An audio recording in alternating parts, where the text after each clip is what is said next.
Hey guys, I didn't know if this was working because it was not lighting up. So I'm using a light in the truck because it is dark outside. See, it's dark.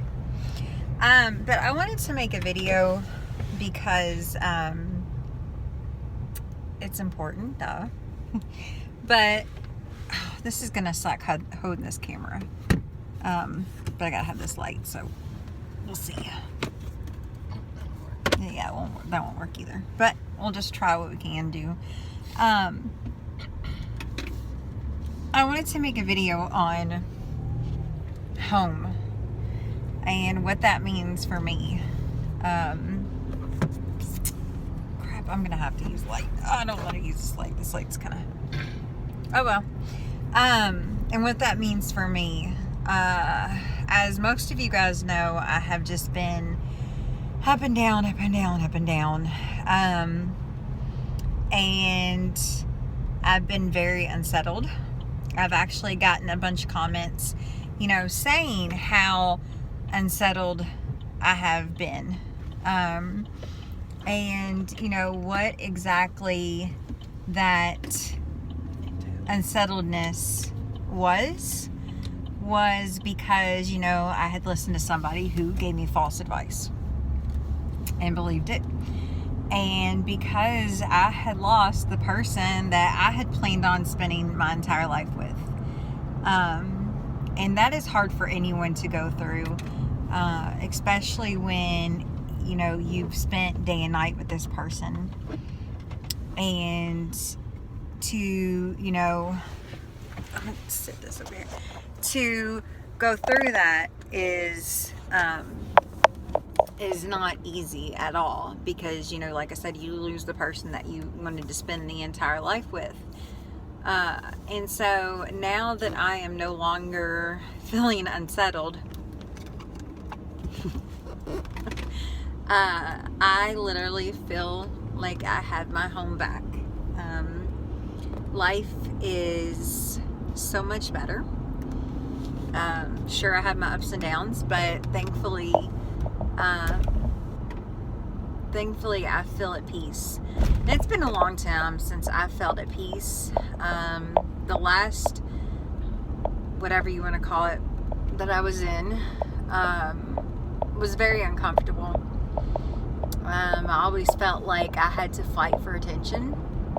And I never understood why, why I had to feel that way, and now I know is because it wasn't that I had to fight for attention. It was the fact that he could give me attention all day long, but it wasn't Anthony.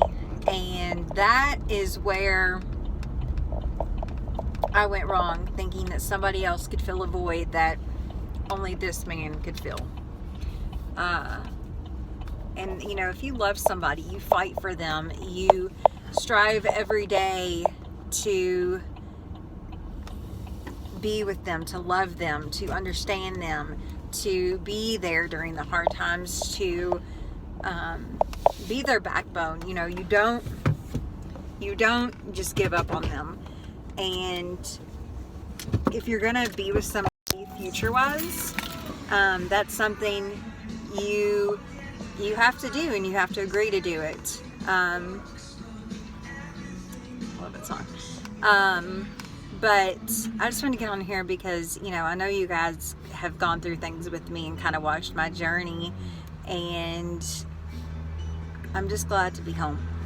I'm glad to have my home back. I'm glad to have the person that I love more than anything in this world back. I'm glad that my kids have who they love more than anybody in this world back. Well, they love their dads, but they were very super close with Anthony. So I'm just thankful, and I'm blessed, and it's important to be with who you love, because the heart wants what it wants. But I'll talk to you guys later, and I hope you guys are doing great. I did the impressions on my new uppers the other day, so we shall see how that goes. He's getting gas. I swear it's like I have my own bodyguard with him. Like, I mean, he's like a big dude. Like, big, strong dudes. Like, yeah. You know, I never used to like the muscle dudes, and like, to be honest with you, didn't really care for him after I left him. But him, like, the muscles are great. Like, he can pick me up, and, you know, he can pick me up, and it's great. But I love you guys, and I hope you guys are doing well. And like I said, I'm always here. If you guys have any questions or any concerns, I'll try my best to answer them, because, you know, like I said, I have gone through this, and I have some denture experience. But I love you guys, and I hope you guys are doing great. Look at that. Look. Bye.